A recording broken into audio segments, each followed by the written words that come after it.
Cette expérience va montrer tout l'intérêt pour un utilisateur de téléphone portable d'utiliser un kit oreillette. Alors pour cela, je vais utiliser un téléphone et un détecteur lumineux de champs électromagnétiques. Alors, si j'établis une communication téléphonique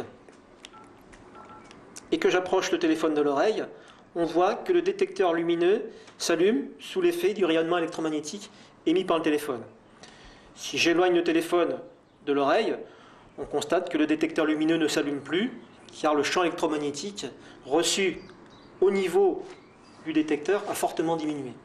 Alors pour maintenir une communication de qualité tout en éloignant le téléphone de la tête, la meilleure solution, ça reste l'utilisation des kits oreillettes.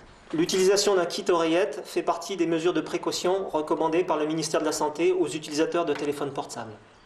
Bien qu'aucune preuve scientifique ne permette de démontrer que l'usage d'un téléphone portable représente un risque pour la santé, cette hypothèse ne peut être complètement exclue. Alors, au sujet des oreillettes sans fil de type Bluetooth, c'est vrai qu'elles émettent des ondes, mais leur puissance d'émission est de l'ordre de 1000 fois inférieure à la puissance du téléphone portable, donc elles restent très efficaces pour réduire l'exposition de la tête aux ondes émises par les téléphones.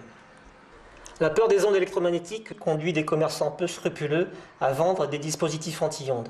Par exemple, ce genre de pastille accolée à l'arrière du téléphone et qui est censé protéger son utilisateur des mauvaises ondes.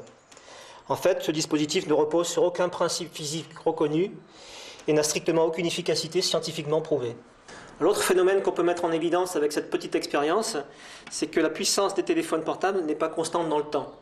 Si on établit à nouveau une communication, on voit que la lumière du détecteur est intense en début de communication et moins intense quelques secondes après. Elle peut même s'éteindre alors que la communication est toujours établie.